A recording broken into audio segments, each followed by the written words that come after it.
Good evening and welcome to another installment of Crossroads of Ideas. My name is Laura Heisler and I'm Director of Programming for the Wisconsin Alumni Research Foundation, Director of Outreach for the Morgridge Institute for Research, and a partner with the Wisconsin Institute for Discovery. And these are the three organizations that partner to bring you the Crossroads of Ideas series once a month during the academic year.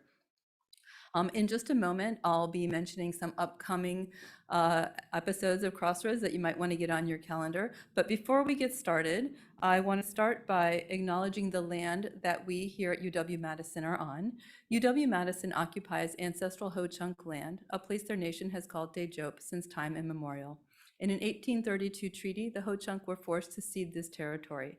Decades of ethnic cleansing followed when both the federal and state governments tried repeatedly but unsuccessfully to forcibly remove the Ho-Chunk from Wisconsin. This history of colonization informs our shared future of collaboration and innovation. Today, UW-Madison respects the inherent sovereignty of the Ho-Chunk Nation along with the 11 other First Nations of Wisconsin. I want to make sure that you mark your calendars for the remaining 2 sessions of this year's Crossroads of Ideas series. We are doing a 4-part mini-series highlighting some amazing faculty who have been honored by their peers and by the university for outstanding work. We're featuring 1 presentation from each of the university's 4 divisions, and the series continues in the new year with sessions both on February 14th from the Division of Physical Sciences. Bilge Mutlu from Computer Sciences will talk about what robots can tell us about our humanity.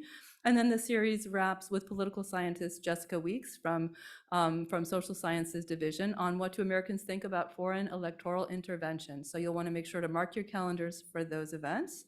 And back to this evening's session in just a moment, I'll be inviting the Associate Vice Chancellor for Research and Graduate Education for the Division of Life Sciences, which is the subject area for this evening's talk, to say a bit more about this evening's speaker. I do want to let you know how we're going to manage the session. We're going to end at the top of the hour at 8 o'clock, so you can rush to check out the Georgia election returns if that's on your mind.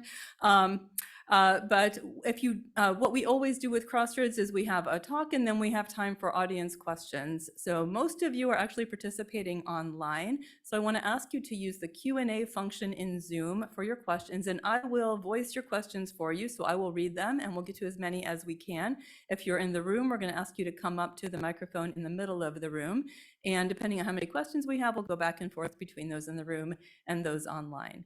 And so with that, it is my pleasure to invite the Associate Vice Chancellor for Research Vice Chancellor for Research and Graduate Education for the Division of Life Sciences, Cynthia Czechowski, to say a little bit more about this evening's speaker.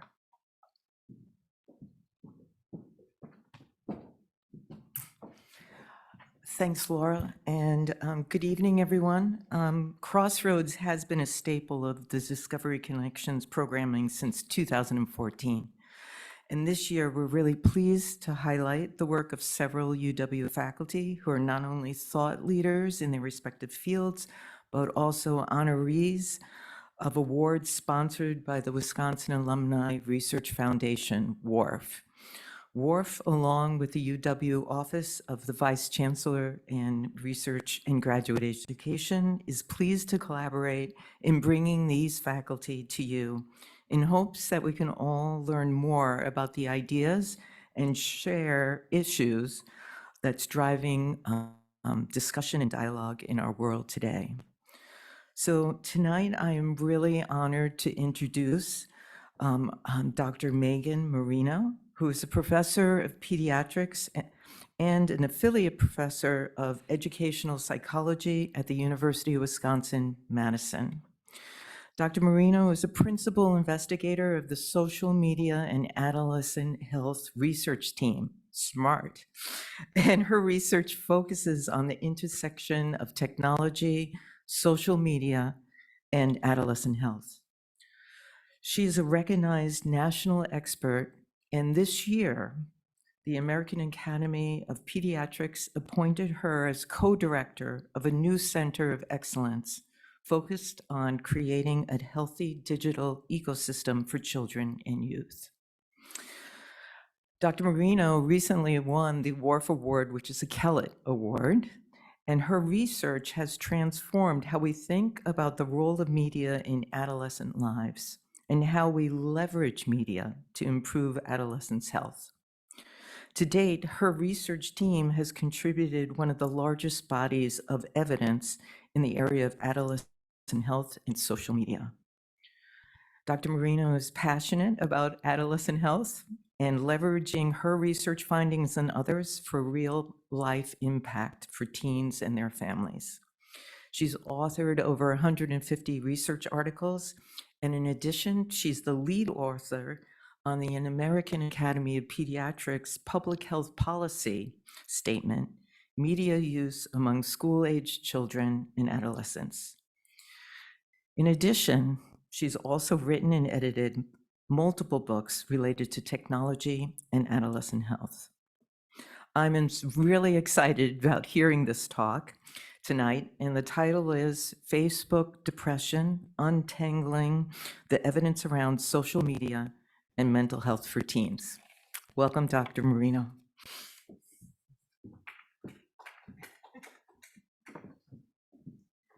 All right, good evening, everyone, and thank you so much for that kind introduction. It's a pleasure to be here and share this time on a chilly evening. Hopefully those of you virtually are cuddled up with a little bit of hot cocoa and a good blanket as we start our discussion. So I'll start out by just mentioning who I am representing tonight, which is my research team, the Social Media and Adolescent Health Research Team. And our mission is to advance society's understanding of the relationship between media and adolescent health. We have goals that we are constantly working towards that includes embracing innovation, advancing knowledge, and supporting our many trainees. And our goal is to do this towards improving the health and well-being of teens. We prioritize incorporation of diverse voices and perspectives in every aspect of our work. I'll just mention that the projects that we do focus in three main areas of work that I've highlighted here, focusing on education for adolescents and families towards safe digital media use. We're also interested in improving the research methodology, so developing tools to assess digital media use and understand what comprises problematic use. And we're also interested in testing and interpreting messages within social media to promote healthy behaviors. For those of you who are listening and have teens of your own, I'll mention that we also have a few programmatic areas of work. We lead a national consortium of other researchers and educators and stakeholders called the Technology and Adolescent Mental Wellness Program. We have a virtual colloquium that's coming up in January. And we also run two youth-based programs, a program of youth who inform our research as our Youth Advisory Board. And we also run a summer program where we invite adolescents to learn our research methods and design their own projects. So with all that being said, let's get to our main event and our discussion tonight. I'd like to begin by centering us on some basics of social media and then spend the bulk of our time thinking about that really complex relationship between social media and adolescent mental health. I'm guessing many of you on this talk tonight have seen news headlines or had discussions within your neighborhoods or your work about this topic. And then I'd like to end with some tools to support parents and families. So let's start with the social media landscape. I'm going to operate under the assumption that most of you have heard of, interacted with, or have people that you care about that interact with social media. So I'm not up here to give you the basics of what's different between TikTok and Twitter.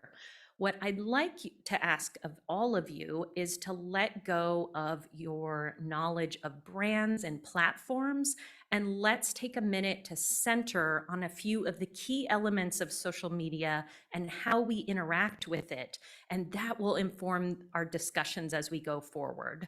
So I would present to you that there are 5 key tenets of social media, and they are listed here. The first is that it is a bidirectional form of communication and interaction. And what I mean by that is it's really sometimes hard to remember what media looked like when it wasn't bidirectional. So this slide represents a lot of the media that I grew up with. CDs, those really clunky old video cameras, and even the first generation of computers were really designed in ways that you could have one-way direction of communication. If you sat down to watch TV and you didn't like what was on it, your main agency was to change the channel. You didn't have the opportunity to talk back to the TV. But social media really was a game changer in that way because it really promoted interaction and discussion. People can watch content, they can download it, they can change it, they can parody it, they can comment on it, they can interact with the celebrities that created it, and they can act as their own creators of content and put their own content out there for others to interact with. So this is really the first time that we've had adolescents in the role of both consumers of media as well as creators of media. And that's a game changer that social media was a big part of. The second basic for social media is it's popular. And I know I'm telling you what you already know, but we know that over 90% of adolescents interact with social media. And there's not a whole lot of other things that we can say that over 90% of all adolescents do. We also know that for adults, use of social media is commonplace, if not pretty normal. Over 70% of adults maintain social media platforms and profiles of their own.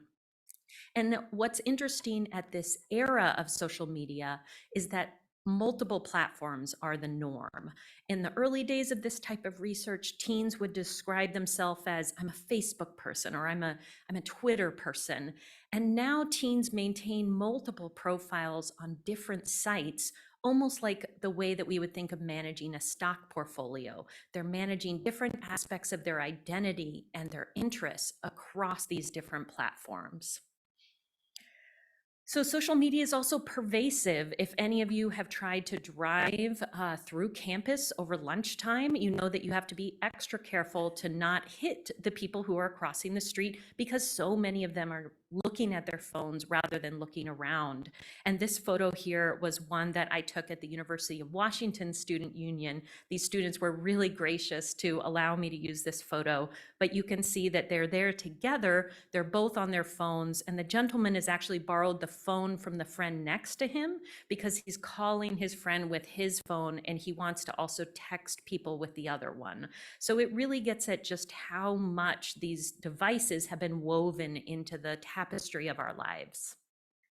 Social media has also been shown in many studies to be really, really persuasive. And BJ Fogg at Stanford coined this term of mass interpersonal persuasion, the idea that social media can reach out and touch you and influence you, and it's influencing millions of other people, but you feel like it's very special to you. That's a really unique phenomenon that social media gives us the power to have done to us. And then finally, it's a place where content that maybe in prior generations used to be private becomes very public. So if we think about those key facets of social media use, it allows bi-directional interaction and communication. You can be a creator and a consumer. It's popular, it's pervasive, it's persuasive, and it's a place where the personal becomes public. So then we have to ask ourselves the question, how does social media impact adolescent health? And I would propose that we approach this as scientists with three distinct hypotheses to explore based on the current evidence. The first is that there is a negative linear relationship. If your social media goes up, your mental health goes down. The second is that there's no relationship. This has all been just a lot of moral panic. And the third is it's complicated. So if we look at the negative linear hypothesis first, the idea that the more you use social media, the worse your mental health will be. This whole idea began in 2011 with an American Academy of Pediatrics clinical report. In that clinical report, they coined the term Facebook depression. And they read out this quote here within the report that researchers have proposed a new phenomenon called Facebook depression, defined as depression that develops when preteens and teens spend a great deal of time on social media sites and begin to exhibit classic symptoms of depression. I remember when this report came out, I remember that the media was all over it and reported, and you could find, if you Googled this quote at this time, you could find dozens and dozens of articles that were almost describing this as an infectious agent. The more you were exposed to it, the more likely you were to get it. And I was not part of this report, but I was really interested in where it came from. And so the specific Facebook depression had 6 citations on it. And so I spent some time looking at those. And of those 6 citations, 2 of them were empirical articles in the Journal of Adolescents. One focused on romantic relationships, and the other one did look at depression and social media, but found no relationship. Another was a website called scienceagogo.com. One was a trend hunter website, and one was a college freshman's article in a university paper. Not in any way to say that that's not valuable as a contribution, but it was not an empirical research article. And then one was a Daily Telegraph article describing another study, but the study author later wrote a letter to the editor describing how their findings had been misconstrued. So this is an unfortunate example where a highly reputable organization put out a hasty clinical report, probably in response to requests from patients and families to say something about this, but there just wasn't the evidence out there at the time to be able to back up what they were describing. But the real origins of Facebook depression come from this one clinical report. So since then, luckily, there's been a lot of research, and one particularly notable study was done by Jean Twenge in 2018. And what she did is she took several large data sets and combined them and was able to increase her analytical power through this combination. The issue was that there was some variation in measures. Some of the data sets studied happiness, some of them studied depression, some of them studied other variables. And the other issue is that most of the data sets had people self-report their average daily social media time. So I would like anyone who is on the online audience to think about, could you accurately report your social media or your smartphone time from yesterday? If someone asked you to report that, how accurate do you think you could be?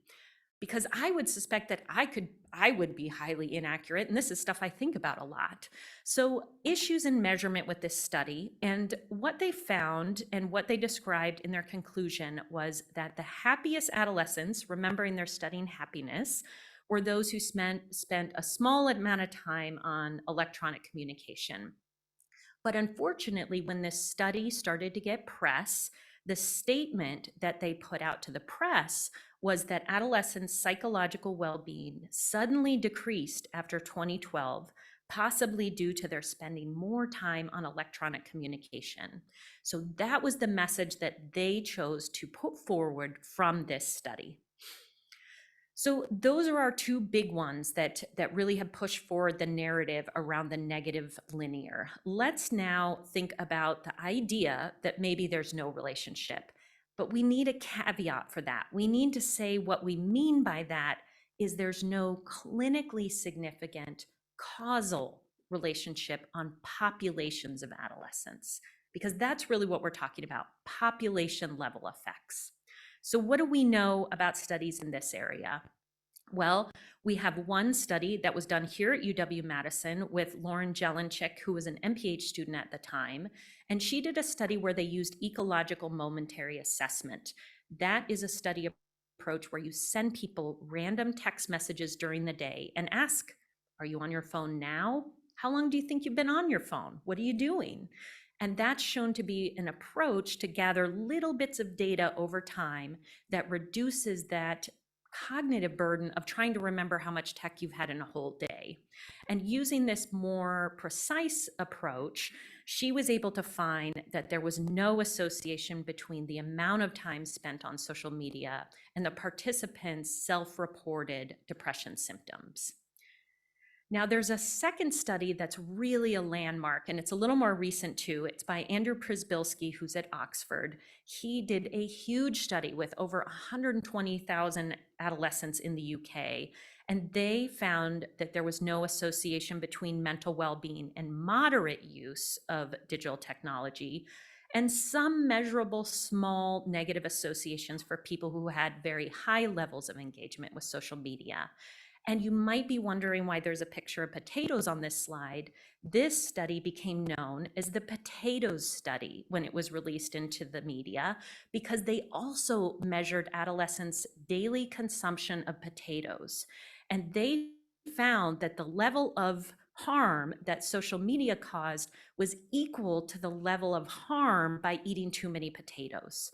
So this study shows that if you have a huge sample size and you measure things that maybe go to excess, you can find these small, statistically significant findings that might not actually be clinically significant.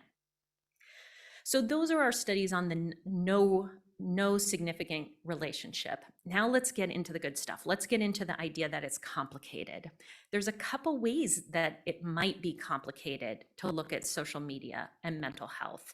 One way to think about it is that the relationship might not be linear. It might not be positive, negative, or a straight line. It just might be more complicated. And a second thing to think about is all of these studies are looking at quantity of time, and that may not be the right assessment to really understand the impact on mental health. So what do we know here? One way that the relationship might not be linear is it may be curvilinear, or an U-shape or an inverse U-shape. And we have lots of studies that suggest that type of relationship. In the early days when the internet became popular, tons of people did studies on the relationship between the internet and mental health. And they pretty consistently found this inverse U, where your mental health suffered if you had almost no use and if you had extremely high use. And most everyone else in the middle of that curve was pretty much doing okay. So that might be a reason why we can't find these linear relationships, is because it's curvilinear. Another thing that we can think about is that quality of use might be more important or as important as quantity.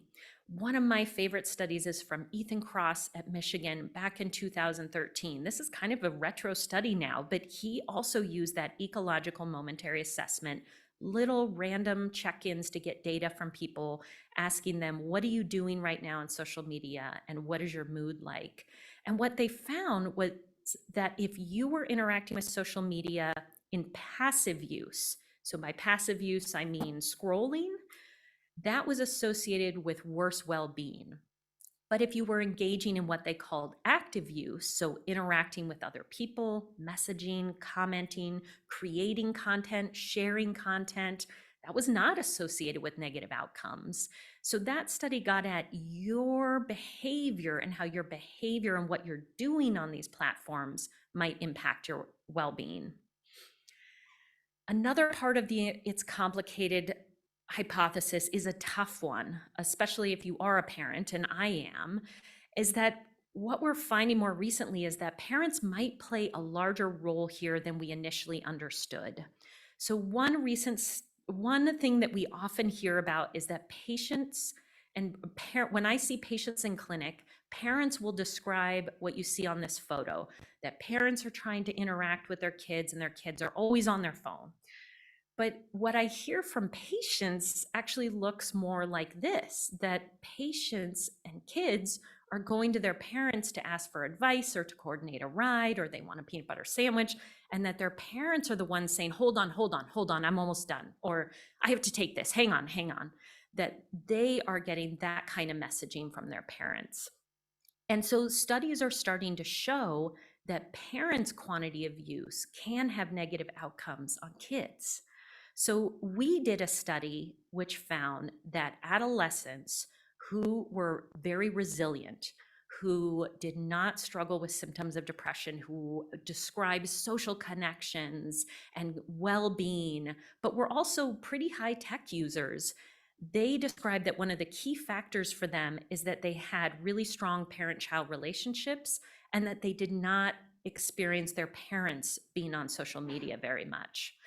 The converse is the other group, the one that struggled with resilience, who struggled with depression symptoms, that group reported very high social media use by their parents. This is not causal. This is not trying to say parents are causing good things, bad things in that type of way, but it was a really strong variable that has come out in some of our other studies around how much positive impact parents can have when they're not on their own tech devices.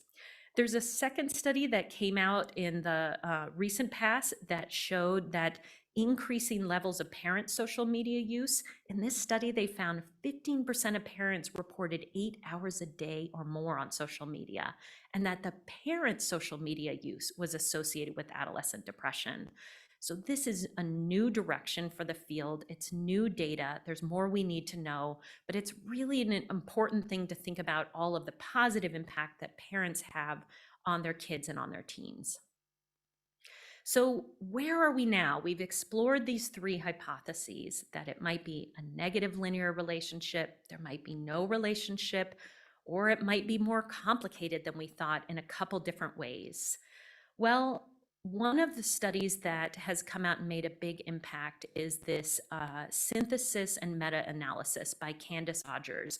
This was published in 2020, and they looked at all of the studies that are out there between 2014 and 2019.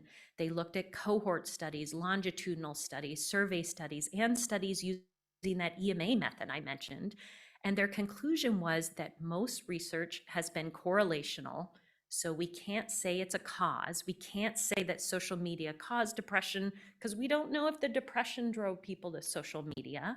Most of the studies out there have been focused on adults, on their own use. And this has led to this mix of conflicting results. And so the headline from that study was, most recent and rigorous studies report small associations that do not distinguish between cause and effect and are unlikely to be of either clinical or practical significance. That's where we are. So where do we go from here? As was mentioned in my introduction, I am part of a team within the American Academy of Pediatrics working on a center of excellence on social media and adolescent mental health. And one of the things that we're trying to address as we think about what this work will entail is the current narrative.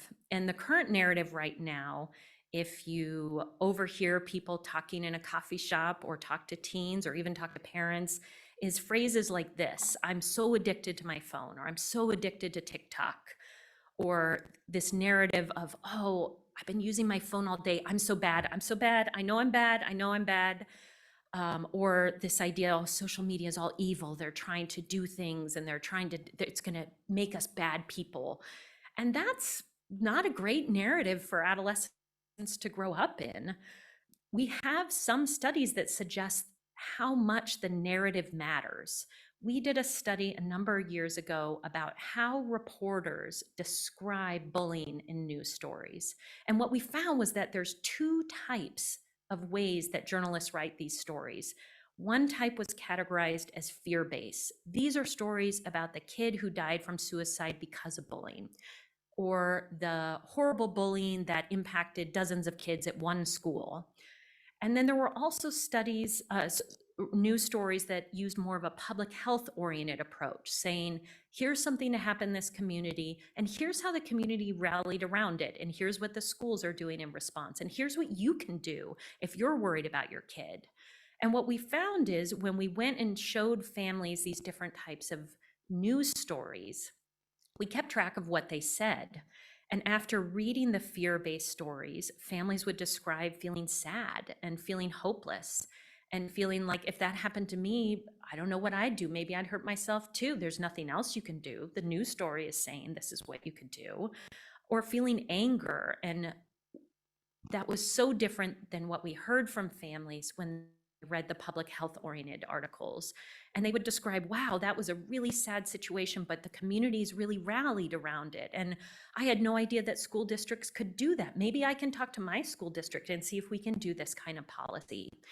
And I think we can think about this study and think about how we read about social media and mental health, how we hear about how terrible it is and how terrible we are for using it so much, and just think about what narrative do we want out there, especially the narrative that's going to impact our youth. So can we shift that narrative? Can we shift it towards having a mindful approach to our own use? Can we shift that narrative towards being a little more neutral? Tech is tech. It's a tool, and the way that we use it will impact our outcomes. So saying it's a tool that's bad doesn't make us be more effective in using it. Can we have a better understanding of ways that we interact with tech that are productive and give you joy and connection, and understand how that feels and be able to distinguish that from how it feels when you're endlessly scrolling and you're bored and probably just need to get up and take a walk or something? And also, can we accept that there's huge variation in use and experiences and outcomes? We can't treat adolescents as this uniform population where every one of them is having the same experience on social media. There are adolescents that are going to have negative experiences, negative outcomes, but we can't say that that's every single adolescent. So a few notes on some existing tools for parents and families. A couple ways to think about approaching this with your kids or with your grandkids or with your students. Cultivate a spirit of curiosity.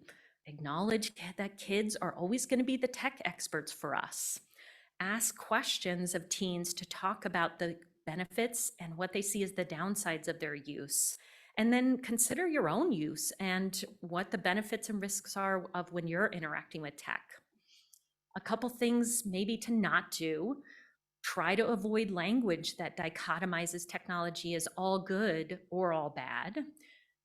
Try not to suggest just you're not having a good experience, just turn it off and you don't need to ever use that again. Don't make assumptions that tech use is a waste of time or procrastination or mindless. Sometimes it is that, but it's not that all the time. And then a lot of my patients will say, gosh, I wish that people wouldn't say, you have to get back to your real life, because for teens, this is part of their real life. So I showed you the photos of the parent and teen using technology separately. And this is just a plug that a lot of the really healthy, great interactions we see are actually when parents and teens are looking together, co-use, co-viewing, co-learning together. That's one way to approach this. So acknowledging that the photos on the screen are from my technology world growing up, especially the adventure game, that was one of my favorites. I think my generation of parents, we need tools and we need resources because this is a new ball game for us. And there's a few up there that are really, really helpful. One is the Phone Ready questionnaire. That is a new tool that the AAP put together in collaboration with AT&T, and it's a set of evidence-based questions for parents to have a discussion with their teen or preteen when that teen comes and says, hey, I think I want a phone. It gives some tools to be able to talk through that decision and whether now's the right time or whether you need to reassess in a little bit of time. The Family Media Plan has been available from the AAP since 2016, but it recently went through an entire refresh to incorporate new and emerging evidence and provide more tools for discussion. And it also includes Family Media Plan tips for parents with younger kids to be able to start out at a younger age. And then many of you probably have heard of Common Sense Media. They have a lot of toolkits for parents in being able to work with their teens as their teens have their very first technology experiences. And then just remembering the power of your role modeling, whether you're a coach or a parent or a grandparent, when you're around teens and you're interacting with your phone, you're teaching them. And so being able to role model, oh gosh, looks like you really want to talk to me. I'm going to put my phone over here because it's really important to me what you want to say. Doing some of that role modeling to show them when it's okay and not okay to be interacting with their phones. So this was our outline. We ran through some quick social media basics, getting away from platforms and thinking about functionalities. We talked about social media and adolescent mental health. And I hope that the take-home points are that current evidence does not support a population effect and that individuals' experiences with social media are highly individual. For application to parents and families, approaching social media with a spirit of curiosity and non-judgment in a place of learning, and holding yourself, for those of you who are parents or grandparents, accountable for your own use, especially when you're around youth and they're learning from you. I will end with a slide with some of the youth that have been involved with our team and our team that have provided us a lot of learning and direction and interpretations of our data. And at this point, I'm happy to take questions.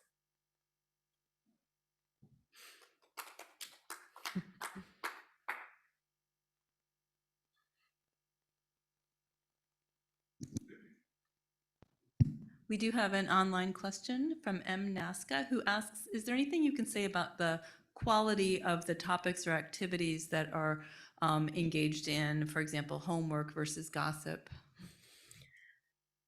That's a really great question. So sometimes with those questions, I think about how it's really easy for us to think about and categorize online interactions that we think are high quality and low quality, like gossip and homework.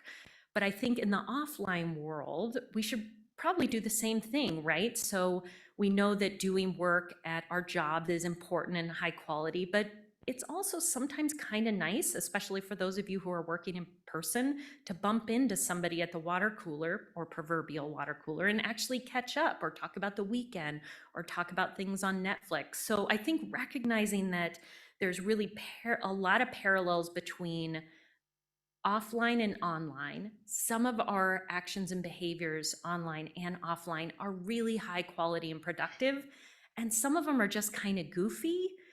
And maybe that's okay. While we're waiting for some other questions, I'll take the prerogative of the convener to ask a question. My observation of my own kids is that they are maintaining friendships much more readily than in my generation it was possible to do when people move away or you grow through different times in life and people can stay connected. Do you have any data or any aspect of that kind of sort of residual benefit from connectivity online that you can speak to? That's a really great question. There are a number of groups that I've interacted with both through research as well as through my clinical practice that I have heard really incredible repeated stories about the benefits of that connection. So at one time I was practicing in an environment that had a lot of military families where kids were moving a lot. And this was a population of kids who were so proud and excited to have friends all over the country from their moves. And social media really helped facilitate that. Also, families who are immigrants to the US and have family in other countries. Social media provides this way to keep in touch and keep each other apprised on what's happening and having pride in being able to show your family what you're doing. That's another great community to think about. And then I also think about patient populations. I think about our patients who identify as non-gender conforming. I think about patients who have really unusual interests in patients who have really rare diseases. And many of those patients describe being able to find their people through social media if those people are not available in their home community. So there's lots of examples where you can think of particular groups that get incredible benefit from these tools. And it's another illustration of how we can't assume that all adolescents are using social media in the same ways. We have a flurry of questions that have come in online. So Caroline Paul asks, has the pandemic changed the landscape of your research or the field in general, such as the variables that you look at? That's such a great question. I think that it has. I think one thing that the pandemic exposed our team to is how unbelievably creative adolescents were with how they spent their time online. We worked very closely with our youth advisory board during the pandemic. They asked us to increase our frequency of meetings to monthly, and obviously we were all meeting virtually. And they would tell us about how they were spending their time. So one adolescent was doing online art classes and putting together a virtual gallery for herself. One student was interested in history and wasn't liking his online history class. And so he decided that he would do virtual tours of all of the history museums around the world. There was so much that we learned from the creativity of adolescents during this time.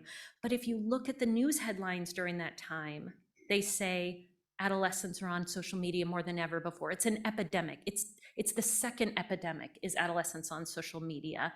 So while I think there was this explosion of creativity for adolescents, and I think for some adolescents, social media really was a lifeline if they could not go out, we also still heard that really negative narrative.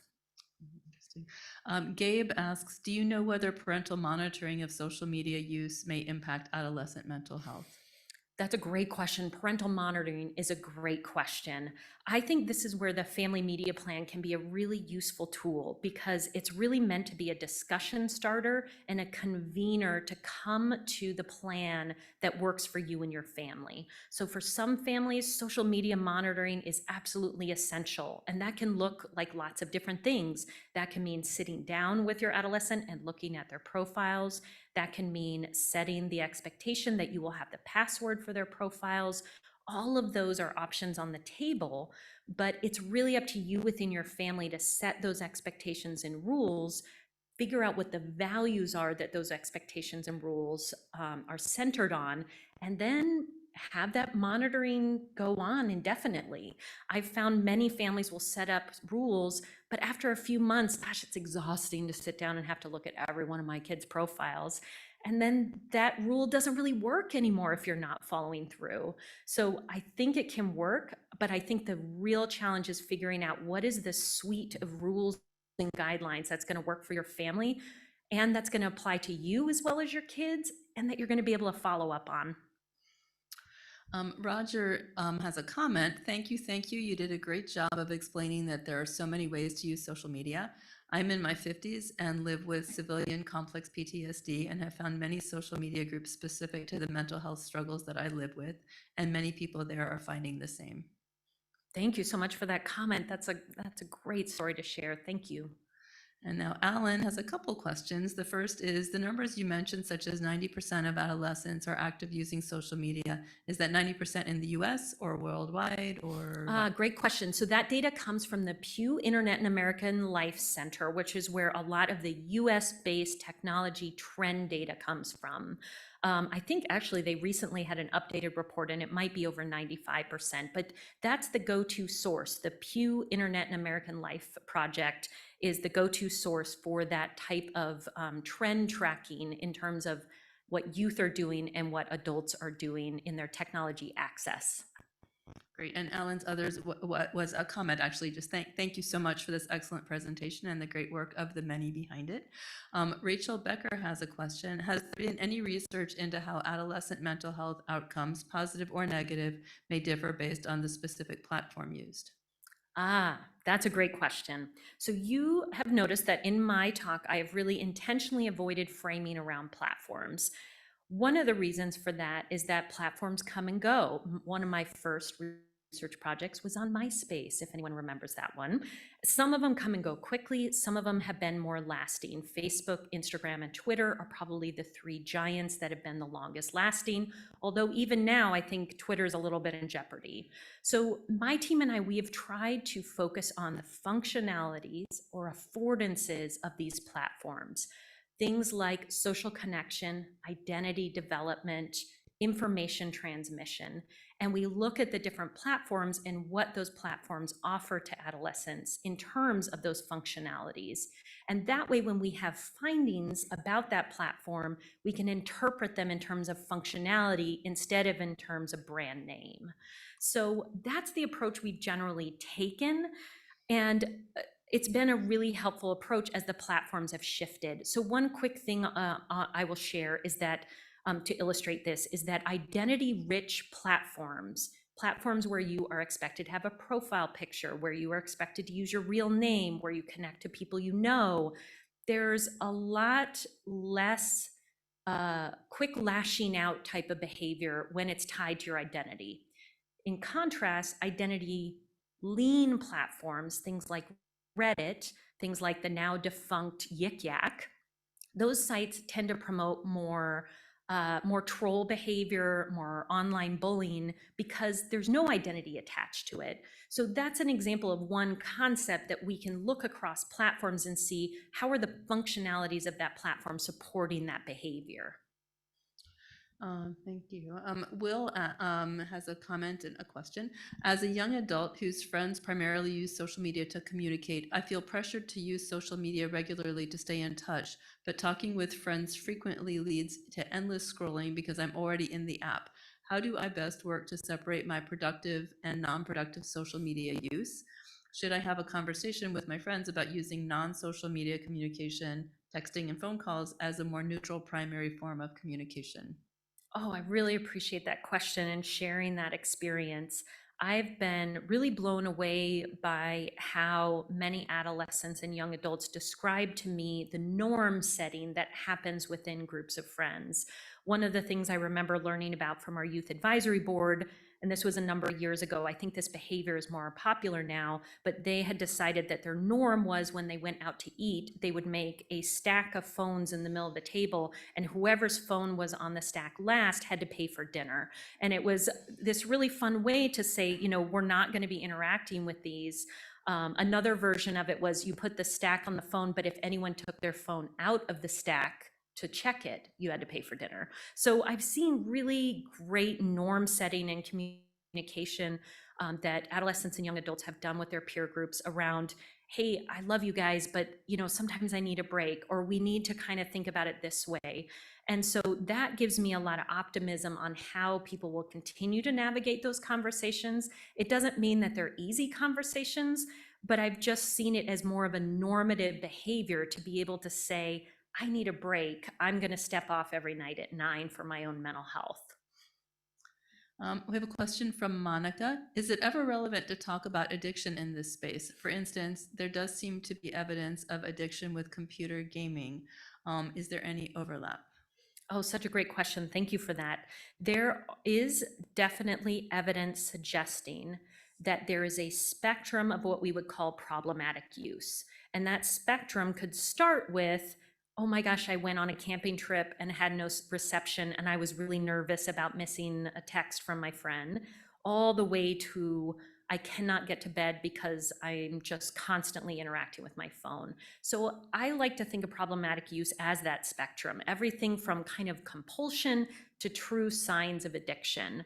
And we have seen that that spectrum of problematic use applies across multiple technology behaviors, social media, internet use in general, gaming, online shopping. Lots of those seem to have a similar spectrum, which suggests that there might be a similar mechanism underneath them. One of the issues right now is that a lot of the research is in silos. So you have video game researchers and internet researchers and online shopping researchers. So there have been more recent efforts to try to have a little bit more of a combined approach to understand what is this as a clinical thing, because we have to understand it that way if we want to have a clinical solution. So we're getting there, but not there yet. So the last question we have in the queue now, we do still have time. If you have other questions, feel free to enter them in the Q&A. But Gabe is asking, I'm curious to hear more about the measurement tools that you mentioned that you and your lab are developing. Could you say a bit more about them? Will these tools be made publicly available for other researchers? Oh, such a great question. Thank you. Boy, you guys are great. I really appreciate these questions. So there are two tools on our team that we have developed evidence for and have validated those tools for use. And if you look at our SMART website, which is SMART Research, then you can find a section on our website that says use our tools. And the tools are there and the citations are there to be able to use the tools. So what are those two tools? One of them is an instrument called the Prius 18. That stands for Problematic and Risky Internet Use Screening Scale, extra S, not the Prius car. So that tool gets at some of those symptoms of problematic use. You feel like you feel a compulsion to use social media or the internet. You feel a sense of withdrawal when you're not using it. When you can't access your phone, you feel incredibly anxious. It is a symptom-based score, a symptom-based screen. And some of the ways that we've seen it used are in primary care. We've also seen it used in school-based clinics. We were partnering with a school in Seattle that anytime a kid was referred to the school nurse for falling asleep in class, they would use this screen to see if technology had any part to do with that. So that is one tool that we have used and that has been validated and used in several countries and that we're always happy to share. And then our more recent tool is, it's a clunky name. It's called the Adolescent Digital Technology Interactions Scale. And this scale was developed with a consensus project with researchers from around the country describing the most important functionalities of technology. And then we ran that list by adolescents as well. So it has a list of some of the most important functionalities of technology and is meant to get at what do adolescents value and prioritize in their own use. And so that's been another one of those quality type instruments that we have been working on to see whether getting at the most important parts of social media for adolescents can help us understand what types of functionalities are more likely to be associated with things like well-being or better sleep. So that's how we're using that tool. And that one's also available on the website. And again, it's a little bit newer, so there's less studies using it, but we're always happy to share that. We have a question from Roger. I appreciate you talking about correlation versus cause, social media and depression. In the studies and headlines, they change correlation to cause. Will you talk more about that? Yes, I think that it is really common for news studies to take the statements from the researchers and then have the need to craft headlines. I think it's also that sometimes scientists want to have a certain message that they know will become a headline. So an example would be, I showed you early on in the 2018 Twenge study, really what they found is that the happiest adolescents in their entire sample were those that spent a small to moderate amount of time on social media. But the headline on their conclusion section and that they pushed forward was that social media and depression were directly linked.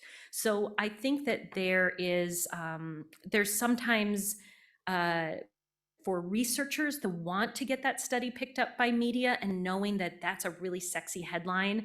And I think there's also that's become such a common headline, and it's pretty clickbait. People know if there's that headline, people will click on it. I don't know if there was a headline that said, hey, social media is not bad, would people click on it? I don't know. So that's a part of it too, is what are we all excited and scared about that gets us to click on news stories? I think that's a big part of it too. Yeah, and Roger adds, if people are already depressed and use social media to be in touch, they were already depressed and it could be helpful to them. Exactly. A couple more questions. Monica is asking if you can repeat the name of the website again. Oh, let me see if I have, see, there's a QR code that hopefully will work for folks online that has the website, but it's smart. If you Google SMART or if you Google SMART Research, it'll take you right to it. Great. Okay. And then Katie asks, to what degree do you expect the normalizing of regular social media in our society to diminish some of the problematic use, or conversely, increase the problematic use? For example, are the impacts different with the children of younger parents who grew up with social media? That's $1 million question. One of the things I remember talking about when I first was a junior faculty studying this was talking about how we had a generation of parents who had never been exposed to this and suddenly having to deal with teenagers getting their device at the same time they were, and wondering whether things were going to get better or worse as we had parents kind of age into this. I'm not sure where we are because again, as I showed, we're seeing a lot of parent data where parents have been using these tools for a long time, are used to using them in many ways. And one of those ways might be procrastination or escape. And so there can be more of a temptation to engage with your phones when you're in a really stressful moment of parenting. I remember a few years ago going past a playground and being a little bit worried about seeing a row of parents pushing their kids on the swing, looking at their phone while they were pushing their kids on the swing. So I think that we're at a point that it is a good time to reset this narrative of trying to be present for both your online and your offline life. I think there's also one thing I suspect is that the narrative that being on your phone is bad and you're addicted and, oh, I'm so bad, can also drive use. And what we hear from teens is sometimes it drives use overnight because you're already doing something bad. So you might as well just add to it with doing another naughty thing. So I think there's ways that the narrative of, oh, I'm so bad, can drive us to use because we feel like we're already being bad. Might as well be bad and look at my phone while I'm pushing my kid on my swing. So that's not a great straightforward answer to your question, but I think your question gets at the complexity with where are we now, where do we want to go, and how much of what's happened before informs where we are. We do have a few more questions, so thank you so much. You're doing really lots of work here answering questions. Thank you. Mary asks, to what extent, if any, do you believe that some social media algorithms play into shaping teens' beliefs? That's a great question. So I would say that I try to avoid believing anything. I'm just intensely curious and I want to know and learn and test it. So what I have known and learned and seen with the algorithms is that I think that the algorithm system is highly sophisticated, especially in some of the newer platforms such as TikTok. The way that adolescents describe TikTok is different than the way we've seen adolescents describe a platform in any other study we've done in the last 15 years. And one of the things they describe is TikTok understands me, it gets me. And so there's something with their algorithm that is so highly personalized and delivers them based on their searches and how much time they spend on each video, is able to be an adaptive algorithm to deliver them more of that content. Now, that's pretty amazing and cool, and I'd love to know how they do it. But it's also, if you are a teen who is stuck in a rut and looking at content that's unhealthy, that could be really problematic. So as what I'm excited about is I think that there are new players at the table to talk about this topic. So one thing I'll share is next week, I am going to a meeting as part of my representation job with the AAP that will be with TikTok and Johnson & Johnson. And Johnson is very interested in talking with TikTok because they are concerned about some of the content that's showing their products being used in unhealthy ways. So you've got some different players at the table that have influence and dollars and power in ways that these discussions didn't happen 10 years ago. And we've got lots of evidence to draw on to think about what are the paths of influence, what's the role of repetition, what's the role of the audience, what's the role of whether the adolescent perceives the person in the video as a peer that we can use to try to make some adjustments while TikTok is still relatively new. And that fits into Will's question, and this is probably gonna be the last question that we can take. Given the power that social media companies have in influencing user behavior, what responsibility do they have in promoting healthy social media use? And what should policymakers know about the nuances involved in determining their responsibility?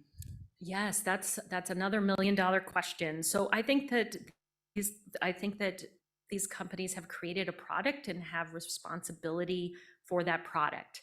What makes this difficult is that within that product, adolescents are interacting and behaving and doing different things. So it's not as straightforward as some of the products that we've been able to examine in these ways before. So it's complicated, but just because it's complicated doesn't mean that we don't need to understand it better and understand what are the widespread rules and regulations that we need. What I would love to see is to see more policymakers actually having an understanding of how these tools work and having more of an understanding of the mechanisms and the affordances and the functionalities, and not be kind of blindsided by the brand names. So we see a lot of brand names and a lot of focus on specific platforms when we see policy discussions, but they're not going deeper into what are the behaviors and the mechanisms. And I think that until we move that conversation into mechanisms, we're not going to be able to create policies that apply to more than one platform. And maybe the last question is a perfect place to take that.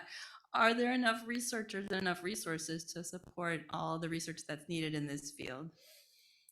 I bet you could ask any scientist that has ever stood up here and they would have the same answer, which is that there's never enough. I would say, though, I have been in this field for about 15 years, and the last couple of years seen the thoughtful attention that the CDC and the NIH and that policymakers are taking in this topic, and the resources that have been put into NIH and CDC in ways that I haven't seen before. Training programs for researchers to understand media from the communication lens, the public health lens. I'm pretty optimistic that we're building this really interdisciplinary group of scientists to be able to ask these questions. Great way to round things out. Thank you so much for a great conversation and a great presentation. Thanks so much for being here, everyone. Yay, great job. Yeah. Thank you. About the hour. Fantastic.